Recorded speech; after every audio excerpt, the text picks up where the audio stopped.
Hello friends, आपका royal सिक्खू YouTube channel में आपका स्वागत है। फ्रेंड्स, आज हम इस वीडियो में कंस वध की एक पौराणिक कथा लेकर आए हैं। मथुरा क्षेत्र में एक मथुरा नाम की नगरी थी और वहाँ के राजा थे महाराज उग्रसेन, जो कि यदुवंशी के राजा थे और उसी समय विदर्भ देश के राजा थे महाराज सत्यकेतु। उनकी एक पुत्री थी जिसका नाम था पद्मावती। कहा जाता है कि पद्मावती एक सर्वगुण संपन्न कन्या थी। महाराज सत्यकेतु ने अपनी पुत्री पद्मावती का विवाह मथुरा नरेश उग्रसेन से करा दिया और महाराज उग्रसेन भी पद्मावती से बहुत प्रेम करने लगे। यहाँ तक कि वे पद्मावती के बिना भोजन तक नहीं ग्रहण करते थे। कुछ समय पश्चात महाराज सत्यकेतु को अपनी बेटी पद्मावती की याद आने लगी और उन्होंने अपनी पुत्री को कुछ दिनों के लिए मायके बुलाने हेतु एक दूत महाराज उग्रसेन के पास भेजा। उस दूत ने महाराज उग्रसेन की कुशलता पूछी और फिर अपने महाराज सत्यकेतु की मन स्थिति के बारे में महाराज उग्रसेन को बताया और तब महाराज उग्रसेन ने उनकी इस प्रार्थना को स्वीकार करते हुए अपनी प्रिय पत्नी को अपने पिता के पास जाने हेतु सहमति प्रदान की और पद्मावती अपने पिता के घर चली आई।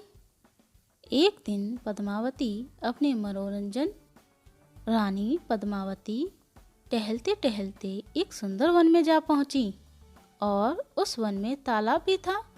उस तालाब का नाम था सर्वत्रोभद्रा।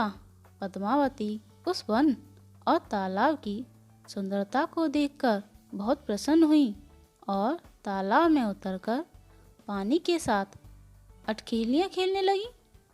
उसी समय आकाश मार्ग से एक गोभली नामक दैत्य निकला और उसकी नज़र अटखेलियाँ खेलती हुई रानी पद्मावती पर पड़ी और वो रानी पद्मावती की सुंदरता को देखकर उस पर मुग्ध हो गया।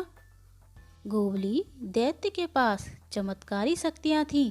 इनकी सहायता से उसने रानी पद्मावती के बारे में पूरी जानकारी प्राप्त कर ली और यह भी जान लिया कि वह एक पतिव्रता स्त्री है।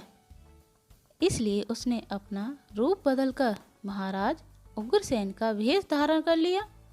अब वह पर्वत पर बैठकर गीत गाने लगा और उस मधुर गीत को सुनकर रानी पद्मावती मुग्ध होकर उसकी दिशा में चली गईं और महाराज उग्रसेन को देखकर अचंभित हो गईं और उनसे पूछा कि आप यहाँ कब आए।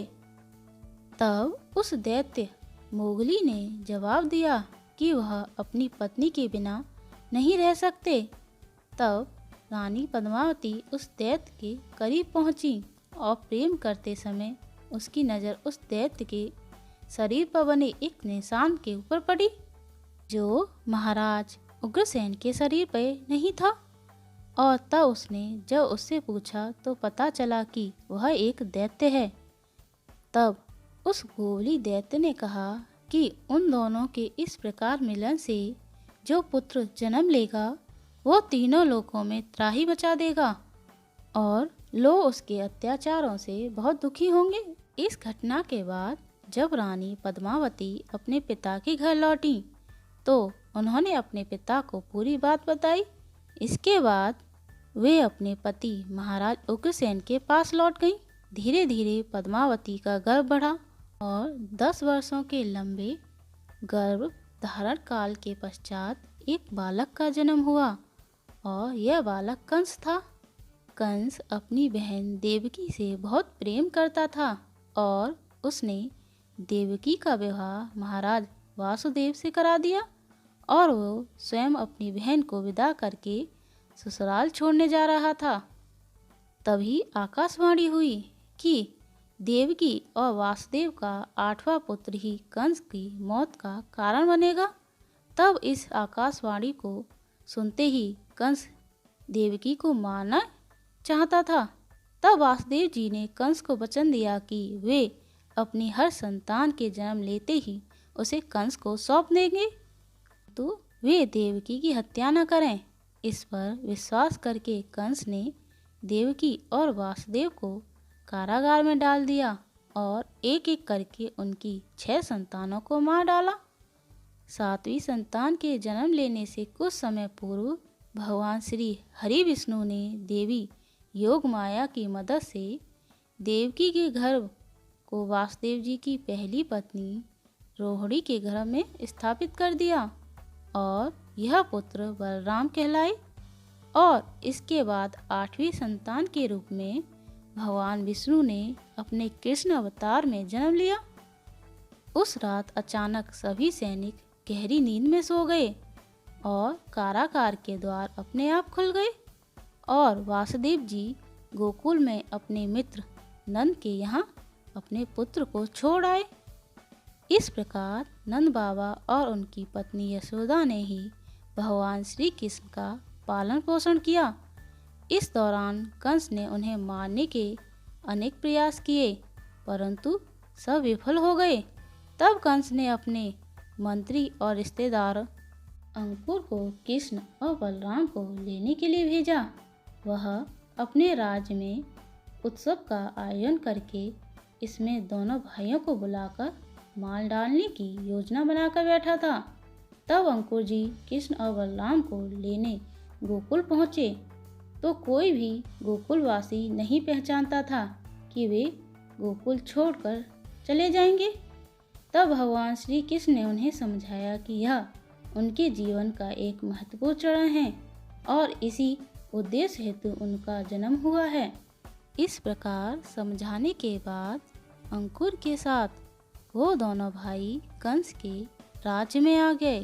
श्री कृष्ण और बलराम जी के मथुरा पहुंचने पर कंस ने योजना अनुसार एक मद मस्तक वाला पागल हाथी दोनों भाइयों पर छोड़ दिया। हाथी कृष्ण और बलराम की ओर दौड़ पड़ा और मार्ग में ही आने वाली हर वस्तु को नष्ट कर दिया। तब श्री कृष्ण ने अपने रथ से उतरकर और अपनी तलवार से उस हाथी की सूंड काट दी और हाथी की मृत्यु हो गई। इसके बाद वह उस स्थल पर गए जहां उसने अपने कूटनीति पूर्ण मल्ल युद्ध का आयोजन किया था। यहाँ उसने दोनों भाइयों को मल्ल युद्ध हेतु ललकारा। इस युद्ध में हार का अर्थ था मृत्यु और जिसमें कंस की ओर से राक्षसों के कुशल योद्धा मुस्तिक और चारूर मल्ल में हिस्सा ले रहे थे। इनमें से मुस्तिक पर बलराम जी ने मल्ल प्रहार करना आरंभ किया और चारूर पर भगवान श्री कृष्ण ने, और कुछ समय ही पश्चात मुस्तिक और चारूर की मृत्यु हो गई। कंस यह घटना देखकर हैरान था। तभी श्री कृष्ण ने कंस को ललकारा कि हे कंस मामा, अब आपके पापों का घड़ा भर चुका है और आपकी मृत्यु का समय आ गया है।